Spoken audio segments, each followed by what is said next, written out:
آپ قرآن مجید ختم کر سکیں گے. اور جو ڈگری آپ حاصل کرتے ہیں اسکول جا کے, کالجز اور یونیورسٹیز جا کے, یہ ڈگری آپ کو اس دنیا میں فائدہ پہنچا سکتی ہے, نہیں بھی پہنچا سکتی ہے. کیونکہ ہم جانتے ہیں کئی ڈگری والے بے کام ہیں, ان کے پاس کام نہیں ہے.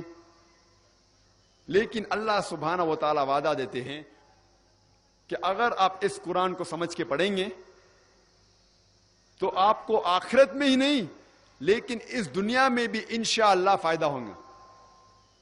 اللہ تعالیٰ فرماتے سورہ بقرہ میں سورہ نمبر 2 آیت نمبر 1 اور 2, الف لام میم ذالک الکتاب لا ریب فیہ. الف لام میم, یہ وہ کتاب ہے جس میں کوئی شک نہیں جو تقوی رکھتے ہیں. اور اللہ تعالیٰ کئی آیت میں فرماتے کہ اس قرآن مجید میں آپ کے لیے کئی فائدے ہیں. مثال کے طور پہ اگر آپ کا کوئی قریب دوست فرانس سے آتا ہے اور آپ کے ساتھ کشمیر میں اس کشمیر کو دیکھنے کے لیے آتا ہے, کیونکہ وہ سنا ہوتا ہے کہ کشمیر دھرتی کے اوپر ایک جنت جیسی چیز ہے. جو جنت اللہ تعالیٰ قرآن میں ذکر کرتے وہ تو کئی اچھی ہے, لیکن اگر اس دنیا میں آپ جنت دیکھنا چاہتے ہیں تو کشمیر کی سیر کرو, کشمیر کو دیکھو. تو آپ کا ایک قریب دوست فرانس سے آتا ہے اور کشمیر کی سیر کرتے ہوئے اننت ناگ, اسلام آباد بھی آتا ہے اور آپ کے ساتھ ایک ہفتے ساتھ میں گزارتا ہے, آپ کے گھر میں رہتا ہے, آپ کا بہت قریب دوست ہے. ایک ہفتے آپ کے ساتھ رہتا ہے, پھر کشمیر گھومتا ہے, پھر واپس چلے جاتا ہے. وہ دوست, اس کو فرینچ زبان پہ مہارت ہے, اردو زبان کچھ ٹوٹی پوٹی انداز سے آپ سے گفتگو کر لیتا ہے, لیکن اس کو مہارت ہے فرینچ میں.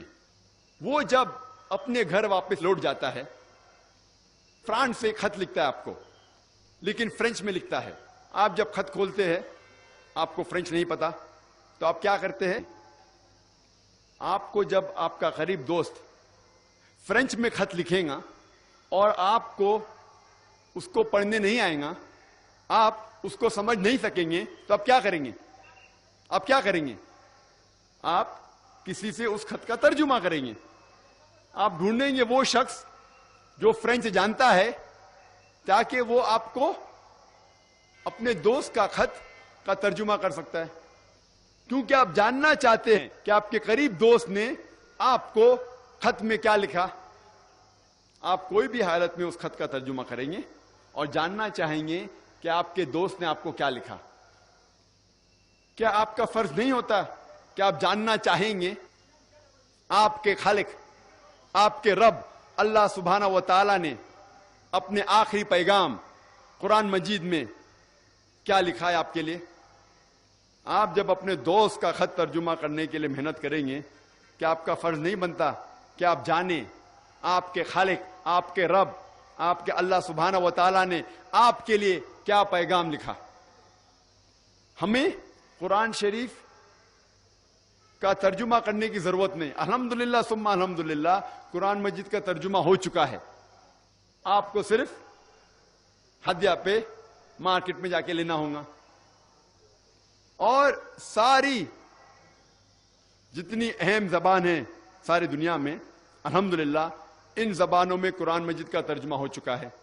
ہمیں قرآن مجید کا ترجمہ پڑھنا چاہیے وہ زبان میں جس زبان میں آپ کو مہارت ہے. اور اکثر ہم مسلمان سمجھتے ہیں کہ یہ قرآن صرف مسلمانوں کے لیے ہے اور یہ قرآن مجید غیر مسلمانوں کو نہیں دینا چاہیے. یہ ہماری غلط فہمی ہے, ہمارا وہم ہے.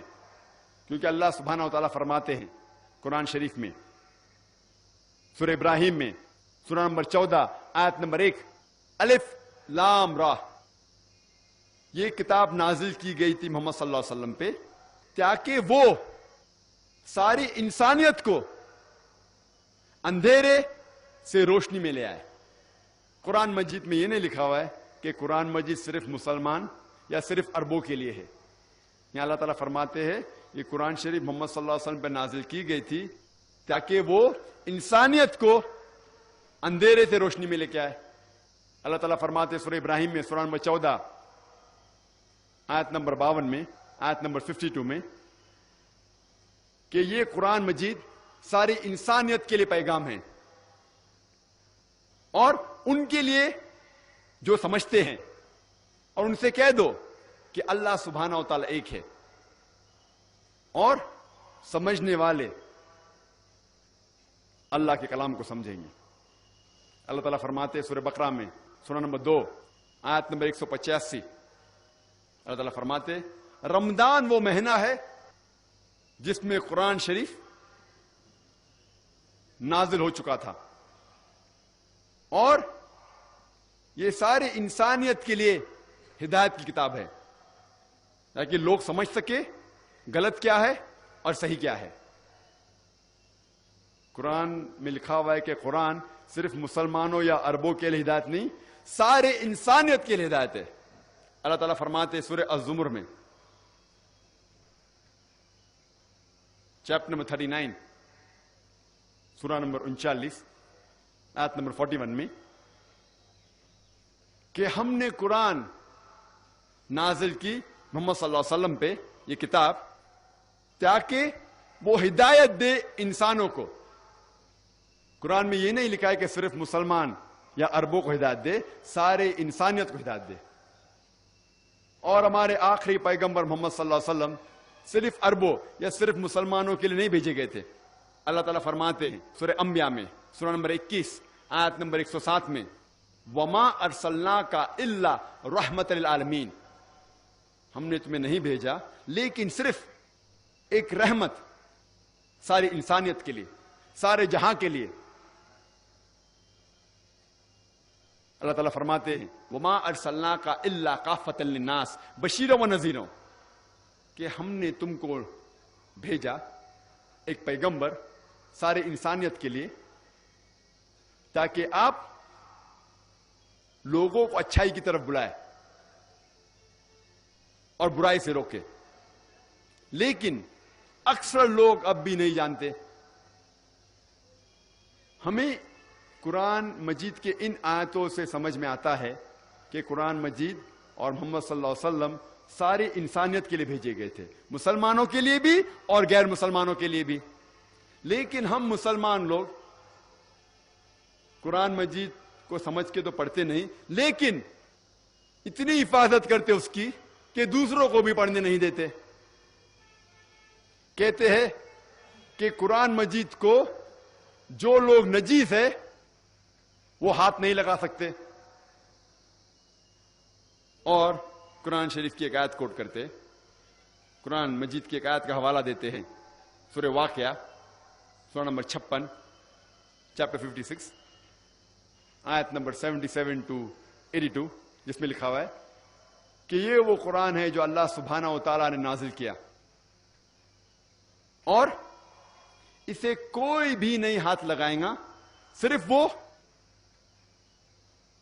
جو مطہرین ہیں. لوگ سمجھتے ہیں اس آیت سے یہ معلوم ہوتا ہے کہ کوئی بھی نہیں ہاتھ لگا سکتا ہے صرف جو وضو میں ہیں اور جو پاک ہیں. اگر اس آیت کی معنی ہوتی کہ کوئی بھی قرآن شریف کو، اس قرآن شریف جو مصحف ہے اس کو کوئی نہیں ہاتھ لگا سکتا ہے صرف وہ جو پاک ہے جو وضو میں، تو کوئی بھی شخص، کوئی بھی غیر مسلمان دکان پہ جا کے 100 روپے میں 150 روپے میں قرآن مجید خرید سکتا ہے اور ہاتھ لگا سکتا ہے اور قرآن مجید غلط ثابت ہو جائے گا. جب قرآن مجید کہتے ہیں اس کا مطلب یہ مصحف نہیں ہے، یہ قرآن شریف کتاب نہیں ہے، وہ ہے وہ قرآن مجید جو لوح محفوظ میں ہے، جس کا ذکر سورہ برج میں بھی ہے سورہ نمبر 85 آیت نمبر 22 میں. لوح محفوظ، اگر آپ دیکھیں گے اس آیت کہ نزول قرآن کیوں نازل ہوا، کچھ لوگ کہتے تھے، کئی لوگ کافر اور مشرکین کہتے تھے کہ محمد صلی اللہ علیہ وسلم کو نعوذ باللہ یہ وحی شیطان کی طرف سے آتی تھی اللہ سبحانہ و تعالیٰ فرماتے ہیں کہ یہ لوح محفوظ کے نزدیک کوئی بھی نہیں آ سکتا ہے، صرف وہ لوگ جو مطہرین ہیں. مطہرین کے معنی وہ جس نے کوئی بھی گناہ نہیں کیا، وہ بالکل پاک ہے، صرف جسم سے نہیں، سارے طریقے سے. اس کے معنی ہے کہ فرشتے. اور اگر آپ پڑھیں گے طبری کے تفسیر کے اندر، وہ کہتے ہیں کہ یہ قرآن مجید کا جو ذکر ہو رہا ہے اس قرآن کا جو 7ویں آسمان پہ ہے لوح محفوظ میں، اور انہیں کوئی نہیں ہاتھ لگا سکے گا، صرف فرشتے. تو شیطان تو قریب آ ہی نہیں سکتا. اس کے معنی یہ نہیں کہ کوئی بھی انسان جو پاک نہیں ہے وہ ہاتھ نہیں لگا سکتا. ہاں، پاک ہونا، وضو میں ہونا اچھی بات ہے، لیکن اس آیت سے یہ نہیں ثابت ہوتا ہے کہ فرض ہے. اور کچھ لوگ کہتے ہیں ہم قرآن مجید کا صرف ترجمہ دیں گے، عربی متن قرآن شریف عربی میں ساتھ ساتھ نہیں دیں گے. اگر کوئی صرف ترجمہ بھی دینا چاہتا ہے مجھے کوئی اعتراض نہیں، لیکن میں خصوصاً جب میں دیتا ہوں کوئی غیر مسلمان کو قرآن، ترجمے کے ساتھ عربی متن عربی قرآن بھی دیتا ہوں، کیونکہ ترجمے میں کوئی بھی غلطی اگر ہو، اور ترجمے تو انسان کرتے ہیں، غلطی تو کہاں نہ کہاں کریں گے ہی. اگر کوئی ترجمے میں غلطی ہوں گی تو وہ اللہ سبحانہ و تعالیٰ کی طرف سے نہیں ہے، وہ انسان کی طرف سے ہے. اسی لیے میں خود ترجمے کے ساتھ عربی بھی دینا پسند کرتا ہوں، کیونکہ مثال کے طور پہ اکثر آپ اگر پڑھیں گے سورہ لقمان کی آخری آیت، سورہ لقمان سورہ نمبر 31 آیت نمبر 34 میں ذکر کرتا ہے اللہ تعالیٰ کہ اللہ کے علاوہ کوئی بھی نہیں جانتا کہ ماں کے پیٹ کے اندر جو بچہ ہے وہ کیسا ہوگا. اگر آپ اردو ترجمہ پڑھیں گے، اکثر اردو ترجمے میں لکھا ہوا ہے کہ کوئی بھی نہیں جانتا کہ ماں کے پیٹ کے اندر جو بچے کا جنس ہے وہ لڑکا ہے کہ لڑکی ہے، کوئی نہیں جانتا، صرف اللہ تعالیٰ جانتے ہیں. اور اگر کوئی غیر مسلمان پڑھیں گا، کیا قرآن شریف میں اللہ تعالیٰ فرماتے ہیں کہ اللہ کے علاوہ کوئی بھی نہیں جانتا ماں کے پیٹ کے اندر لڑکا ہے کہ لڑکی ہے. اور اگر وہ ذرا بھی سائنس کے بارے میں جانتا ہے وہ کہیں گا یہ غلط ہے، کیونکہ آج سائنس ایڈوانس ہو چکی ہے. الٹراسونوگرافی، ایمنیوسینٹس کے ذریعے آسانی سے ہمیں پتا چل سکتا ہے کہ ماں کے پیٹ کے اندر لڑکا ہے لڑکی ہے. اگر آپ عربی پڑھیں گے اس کے اندر لفظ جنس ہے ہی نہیں، اس میں صرف یہ لکھا ہوا ہے کہ کوئی بھی نہیں جانتا، صرف کوئی بھی نہیں جانتا ماں کے پیٹ کے اندر بچہ کیسا ہوگا، صرف اللہ تعالیٰ کے علاوہ. کیسا ہوگا کے معنی وہ ماں کے پیٹ کے باہر نکلنے کے بعد اچھا ہوگا یا برا ہوگا، معاشرے کے لیے فائدے مند ہوگا یا نقصان دار، وہ آخرت میں جنت جائے گا یا جہنم جائے گا، کوئی بھی نہیں جانتا. اور سارے ڈاکٹر سارے مشین بھی اکٹھا کریں گے تو کوئی بھی یہ نہیں کہہ سکے گا کہ وہ لڑکا وہ بچہ جنت میں جائیں گا جہنم میں جائیں گا. تو اس میں غلطی ہے ترجمے کرنے والے کی. تو اسی لیے میں خصوصاً چاہتا ہوں کہ جب بھی ترجمہ دے غیر مسلمان کو تو عربی کے ساتھ دے، تو ہم کہہ سکتے ہیں کہ عربی کے اندر یہ غلطی نہیں ہے، یہ ترجمہ کرنے والے کی غلطی ہے. اور جو لوگ کہتے ہیں کہ اگر آپ عربی قرآن غیر مسلمان کو دیں گے اور آپ کو سزا ملیں گی، تو میں کہتا ہوں کوئی حرج نہیں. اگر اللہ تعالیٰ مجھے ذمہ دار ٹھہرائیں گے عربی قرآن کوئی غیر مسلمان کو دینے کے لیے، تو میں میرے آخری رسول محمد صلی اللہ علیہ وسلم کے ساتھ ہوں گا. کیونکہ محمد صلی اللہ علیہ وسلم کی سیرت سے میں یہ معلوم ہوتا ہے کہ محمد صلی اللہ علیہ وسلم نے غیر مسلمان بادشاہوں کو خط لکھوائے. صحابہ سے کہا کہ خط لکھو، اور اس خط میں قرآن کے آیت بھی لکھوائے. کئی بادشاہوں کو لکھا، یمن کے بادشاہ، مصر کے بادشاہ، ایمپر ہرکولس، کئی بادشاہوں کو لکھا کہ آپ اسلام قبول کرو. اور اس خط کے اندر صحاباؤں کے ذریعے قرآن کی آیت بھی لکھی، اور کئی بادشاہوں نے الحمدللہ اسلام قبول کیا. کئی بادشاہوں نے خط کو پھاڑ دیا اور پیر کے نیچے مسئلہ. ایسا ایک خط موجود ہے کوپٹا کی میوزیم میں، جس کے اندر اللہ کے رسول سورہ عمران سورہ نمبر 3 آیت نمبر 64 لکھواتے ہیں، جس میں ذکر ہے کل یا اہل کتاب، کہو اہل کتاب سے